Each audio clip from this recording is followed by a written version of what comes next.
X-rays देखी है तुमने? किसने देखी है?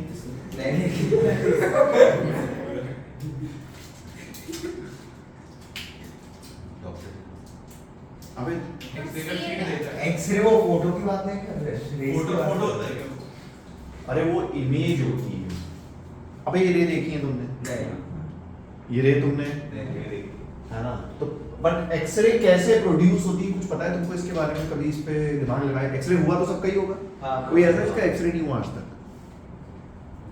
मेरा तो है ना? हुआ है ना सबका एक्सरे? तो क्या होता है, मतलब कैसे होता है एक्सरे? कभी सोचा है इस पे?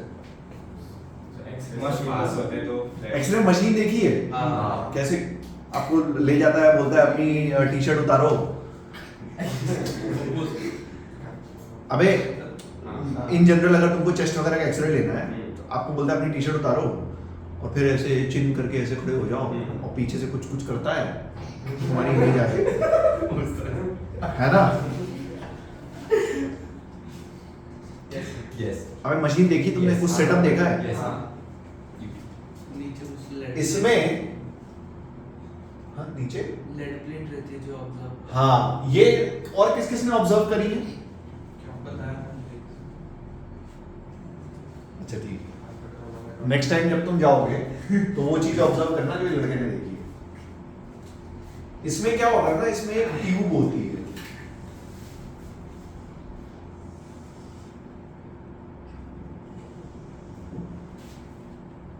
ठीक है? क्या होती है? ट्यूब। इसे बोलते हैं Ranjan tube.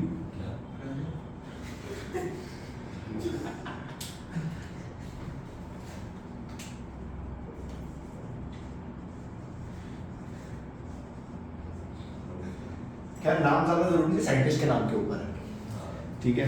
Ranjan. Anyways tube होती है, ऐसा समझो। उसमें अपना एक थर्मिक एमिशन के लिए एक इलेक्ट्रॉन गन लगी होती है जिसे बैटरी ऑपरेट करती है।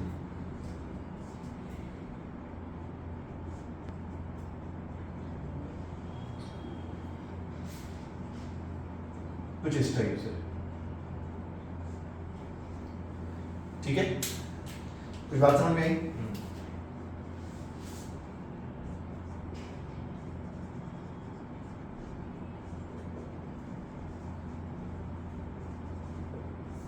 थर्मिक एमिशन, ठीक है?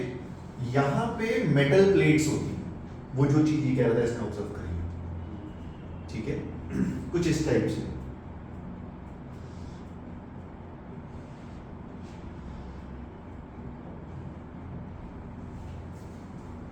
ठीक है? बेसिक प्रोसेस कुछ इस टाइप से होता है एक्सरेज का कि जब ये इलेक्ट्रॉन, एक्चुअली मैं तुम्हें बताऊं, x-ray is a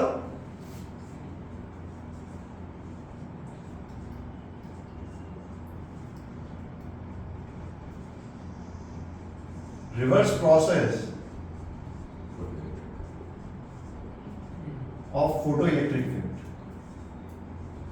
photo electric effect में तुमने क्या पढ़ा कि भाई अपना एक सरफेस होता है, उस पे तुम फोटॉन्स की एनर्जीज गिराओ तो उससे इलेक्ट्रॉन निकलेगा, है ना? इसमें अपन क्या करते हैं, ये इलेक्ट्रॉन को इस प्लेट पे गिराते हैं और यहां से कौन बाहर निकलता है? फोटोन एनर्जी, जिसे हम क्या बोलते हैं? एक्सरेज। कुछ बात समझ में है? जब इलेक्ट्रॉन्स की आप इस पे बम्बार्डमेंट करते हो ना, मतलब इसमें और बहुत सारी चीजें होती हैं, ये एक बेसिक सेटअप है।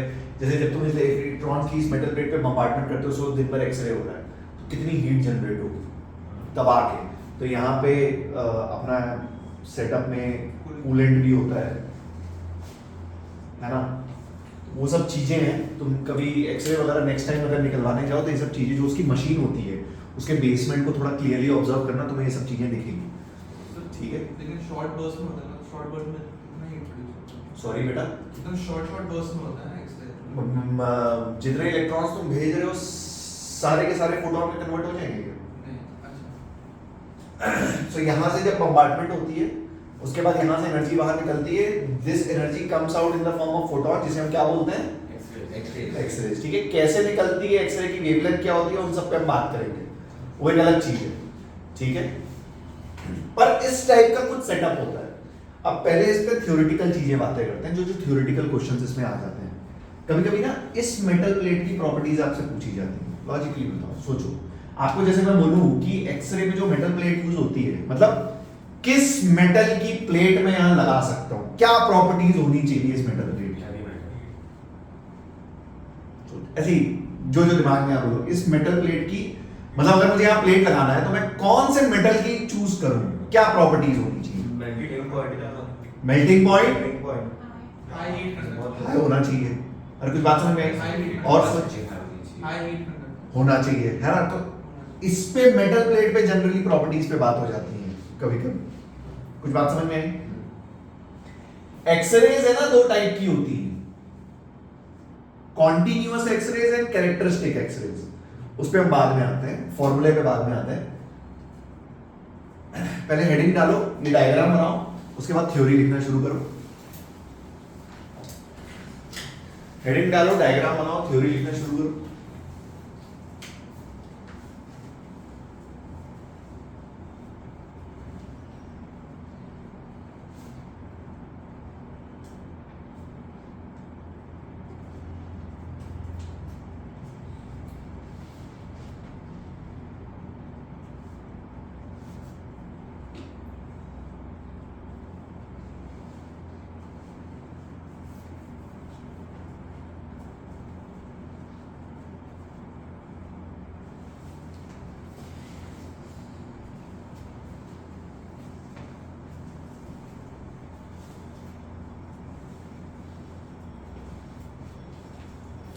अच्छा, बाय द वे ये पूरा ना बैटरी से कनेक्टेड होता है।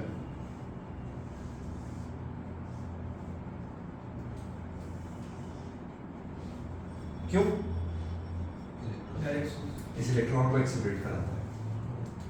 क्या कराता है? एक्सेलरेट। और जैसे ही इसे टकराता है there is high de acceleration collision में, जिसकी वजह से कौन बाहर आता है? कुछ इस टाइप का सेटअप होता है बेसिक। सबसे पहले हेडिंग डालो, properties of the metal plate used in x-rays. Properties of the metal plate used in X-rays.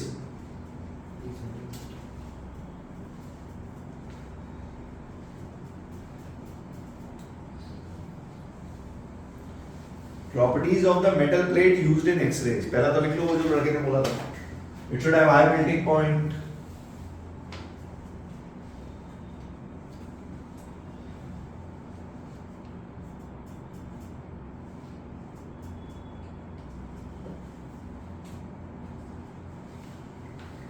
it should have high melting point। इसकी स्पेसिफिक हीट कैपेसिटी कम होनी चाहिए कि ज्यादा? सोच समझ के जवाब दे। स्पेसिफिक हीट कैपेसिटी याद है क्या होती है?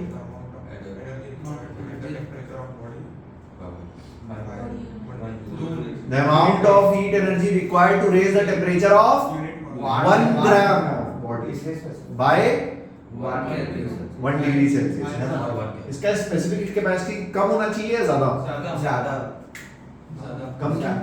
मतलब ज्यादा ट्रांसफर करेगा, ट्रांसफर मतलब जल्दी करेगा, easily burst करेगा। सोच, अगर इसकी स्पेसिफिक हीट 1 जूल है, मतलब 1 जूल एनर्जी पे ही इसका टेम्परेचर 1 से 2 डिग्री सेल्सियस हो जाएगा। कम होना चाहिए या ज्यादा? ज्यादा। हम क्या चाहते हैं? ज्यादा अमाउंट ऑफ एनर्जी पे उसका टेम्परेचर बढ़े। बात समझ में? It should have high specific heat capacity, it should have high specific heat capacity,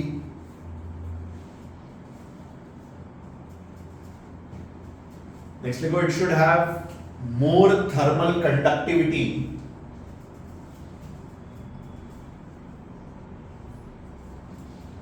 it should have more thermal conductivity।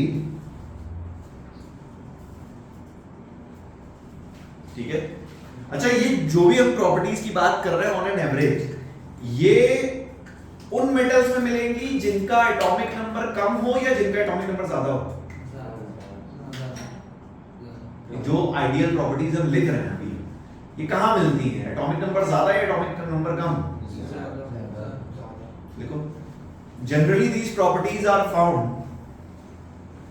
in the elements with higher atomic number.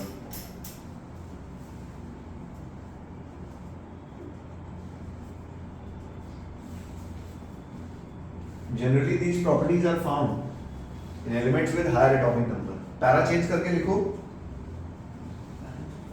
एक paragraph change करो और फिर लिखो in Roentgen tube,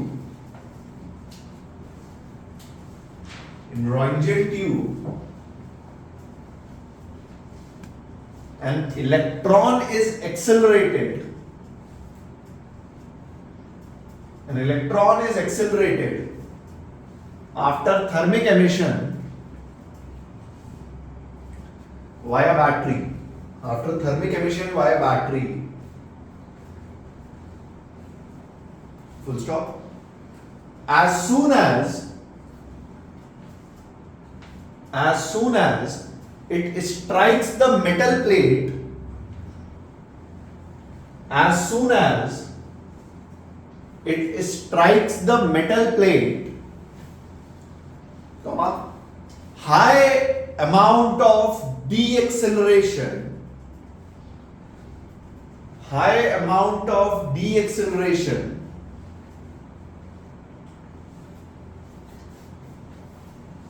makes the metal plate produce electromagnetic wave. Makes the metal plate produce electromagnetic wave, which are called as X-rays. Which are called as X-rays. Full stop. There are two types of X-rays. There are two types of X-rays. There are two types of X-rays. Sir ये होने के लिए tube की जरूरत नहीं है। नहीं, ये तो इन्होंने डिस्कवर किया, तो इस सेटअप का नाम है। नॉर्मली ट्यूब की जरूरत नहीं होती। नॉर्मली वो कमरा तुमने देखा है एनक्लोज्ड होता है, उसके वॉल्स को पैक करता है। ऊपर एक मशीन रहती है। हाँ, ऊपर एक मशीन रहती है कुछ इस टाइप से। कहने का मतलब है कि आप एनर्जी एक कंस्ट्रेंट वे पे किसी पे प्रोजेक्ट कर रहे हो।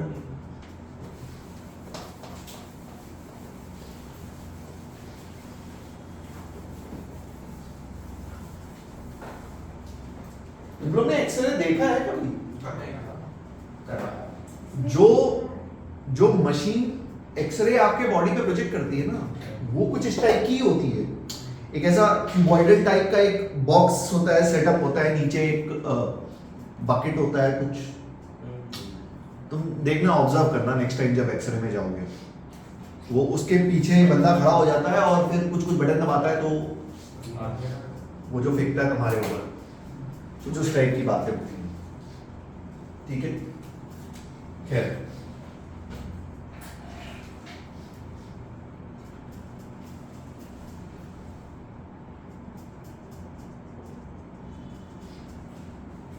क्या करने वाले हैं? दो टाइप के एक्सरेज। कौन कौन से? कंटिन्यूअस और कैरेक्टरिस्टिक। ठीक है, मैं तुमको लिखवाऊंगा, बट थ्योरी इसमें बहुत ज्यादा है, तो ध्यान से समझना। लिखोगे तो हुआ क्या, जो एक्सरे बाहर निकली उसका कर्व प्लॉट किया हमने।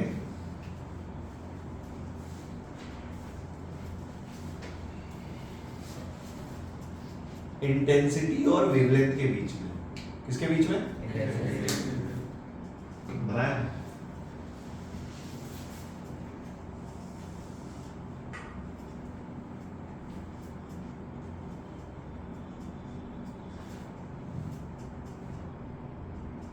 ठीक है, ये कर्व कुछ ऐसा है।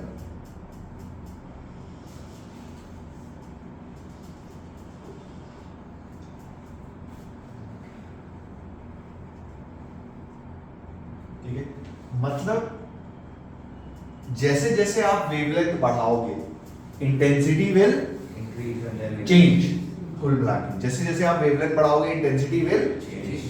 बट एक पर्टिकुलर वेवलेंथ से कम वेवलेंथ पे आपको कोई एक्सरे की इंटेंसिटी, ठीक है।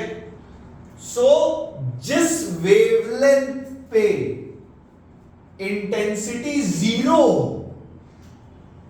या मतलब कहने का मतलब है जिस वेवलेंथ के बाद आपको एक्सरेज की इंटेंसिटी मिलने लगेगी, उसे हम बोलते हैं, इसे बोला जाता है कट ऑफ वेवलेंथ।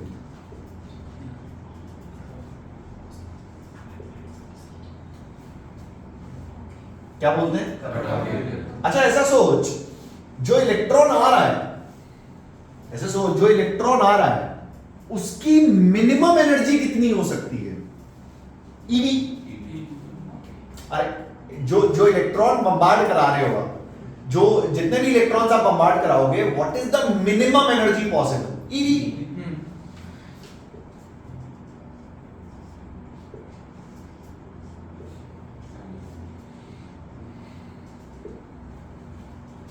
ठीक है, यहां से जब आप E की वैल्यू रखते हो, H की रखते हो, C की रखते हो,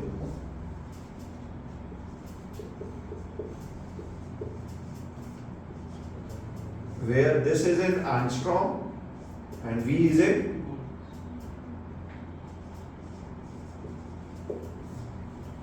volts. ठीक है, this is how you calculate the cutoff wavelength, minimum wavelength. Fair enough? ये इलेक्ट्रॉन वोल्ट,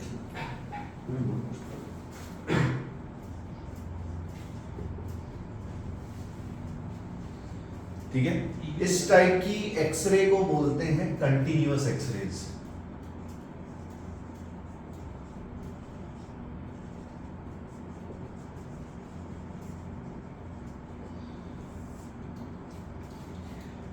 बट साइंटिस्ट लोगों ने इस कर्व को, ऐसा सोचो ये कर्व बन गया, ठीक है, ये कर्व बनाया, बहुत बढ़िया, इस पे पीएचडी हुई, यहाँ पहुंचे, कहानी समझ में आई, अच्छा एक्सरे ये हो रहा है, बहुत बढ़िया। उसके बाद 2-4 लोग आए, उन्होंने मैग्नीफाइंग ग्लास से इस कर्व को देखना शुरू किया। जब इस कर्व को उन्होंने एनालाइज किया, ये इसके बाद की कहानी है, मतलब ये हो गया। अब इस कर्व को माइन्यूटली ऑब्जर्व किया तो हमने देखा कि ये कर्व रियलिटी में कुछ ऐसा बना हुआ है।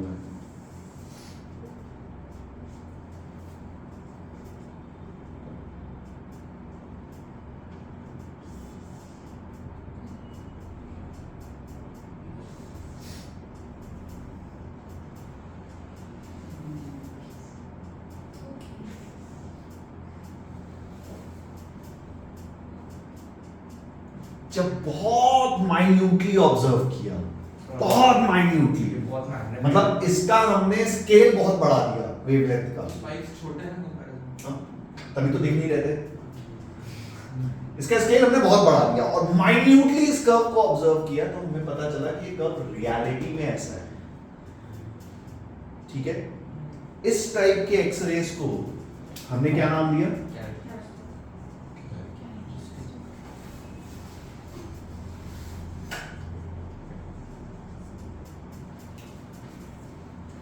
अब इसका जस्टिफिकेशन कि ऐसा हुआ क्यों, तो बात हुई कि जब आप, अच्छा यहाँ पे कंटीन्यूअस एक्सरेज में क्या लॉजिक था कि जब इलेक्ट्रॉन मेटल प्लेट पे गिरता था या कोई वेवलेंथ आप मेटल प्लेट पे गिरा रहे थे तो वहां से फोटोन निकल रहा था, उसकी जो इंटेंसिटी थी उसको आप प्लॉट करते जा रहे थे, भाई सिंपल। बट यहाँ पे हमने बोला यार किसी किसी वेवलेंथ पे सडनली इंटेंसिटी बढ़ के कम हो जा रही है, ठीक है, and there is a sudden rise. तो इसका जस्टिफिकेशन कुछ ऐसे दिया है इन्होंने बोला कि अच्छा देखो भाई ये न्यूक्लियस है और इसके बाहर में है तुम्हारी शेल्स,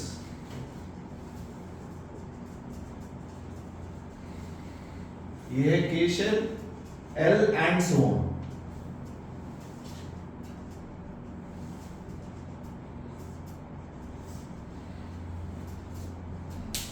ठीक है, ठीक है, इलेक्ट्रॉन बना लेते हैं।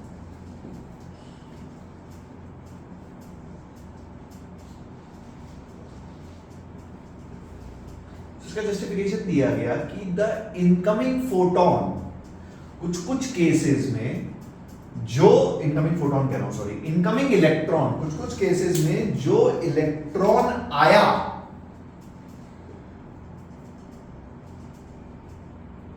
वो इस इलेक्ट्रॉन को भी अपने साथ ले उड़ा।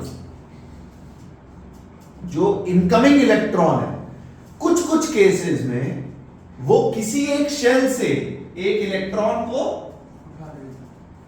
ले उड़ा। हाँ, तो यहां पे क्या बना? कैविटी, होल, गैप, जिसको भरने के लिए दूसरे इलेक्ट्रॉन ने कूदी मारी, ट्रांजिशन। इस ट्रांजिशन की वजह से फोटॉन्स बाहर आए तो सडनली एनर्जी बढ़ी, इंटेंसिटी बढ़ी। अरे ऐसा मैं नहीं कह रहा हूं, ऐसा लोग बोल रहे हैं। कोई बात समझ आई? दोबारा सुनो। इन्होंने बोला जो इनकमिंग इलेक्ट्रॉन है कुछ केसेस में वो किसी शेल का इलेक्ट्रॉन ले उड़ा, तो उस गैप को भरने के लिए दूसरे इलेक्ट्रॉन ने ट्रांजिशन किया, जिसकी वजह से जो फोटॉन्स बाहर आए उसकी वजह से ये सडन सीन आ गए कर्व में। ठीक है, इन ट्रांजिशंस को हमने नाम दिया के अल्फा के बीटा। सुना है कभी? हाँ, एल से के में आया, इस ट्रांजिशन को हमने बोला के अल्फा। यहां से आया, इसे हमने बोला के बीटा, एल अल्फा। मतलब इस टाइप से नाम दिए गए ट्रांजिशन को, वो एक अलग चीज है। के अल्फा ट्रांजिशन हुआ, कहीं के बीटा हुआ, कहीं एल बीटा हुआ, कहीं एल अल्फा हुआ, हर जगह नहीं हुआ, कुछ पर्टिकुलर वेवलेंथ पे हुआ, जिसकी वजह से ये सीन है। इस टाइप के एक्सरेज को हमने क्या नाम दिया? Characteristic x-rays. रियलिटी कहानी एक्सरेज की है, रियल लाइफ में ये एक्सरेज होते हैं, कैरेक्टरिस्टिक एक्सरेज। ठीक है, ये तो एक ही कैरेक्टरिस्टिक बाद में मिले, बाद में आई ये कहानी।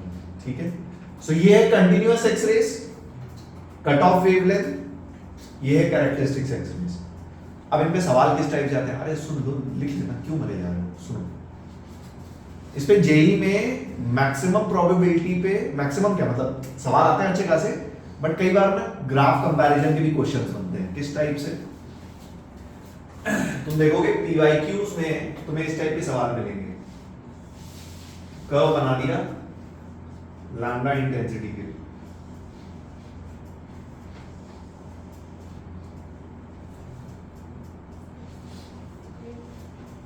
बात समझ आई? 2 मेटल प्लेट के कर्व बना दिए और पूछा बताओ किसका पोटेंशियल कम है, किसका पोटेंशियल कम है, किसका लैम्डा मिनिमम, किसका कम है? लैम्डा मिनिमम कम किसका है? तो पोटेंशियल किसका कम है? आंसर। ऐसे कंपैरिजन के क्वेश्चंस आते हैं। कोई बात समझ? मतलब ऐसे कर्व्स तुमको बना देते हैं। इसमें भी कर्व्स के कंपैरिजन क्वेश्चन है, इसमें मैं एक कराऊंगा।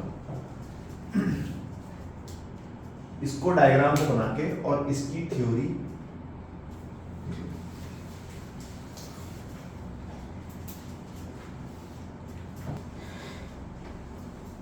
एक महाशय और है,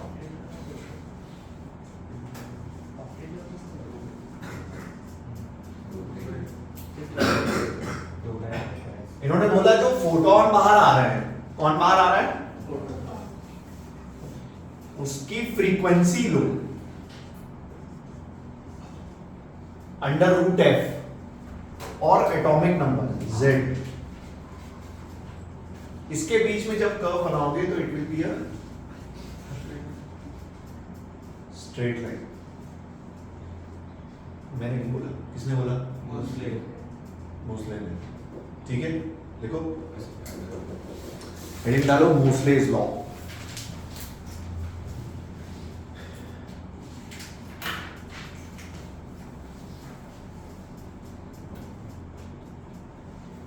देखो, he stated that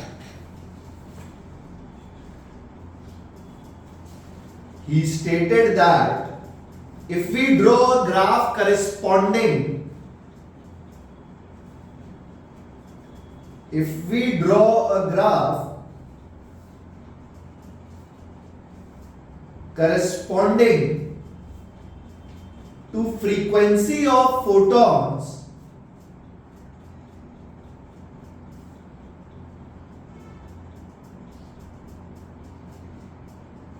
and atomic number of target material, to frequency of photons and atomic number of target material, then we will get a straight line.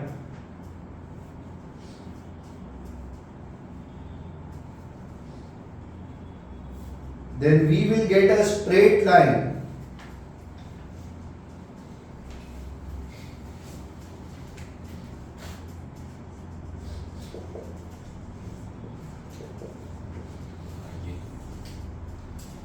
where A and B are Moseley's constant.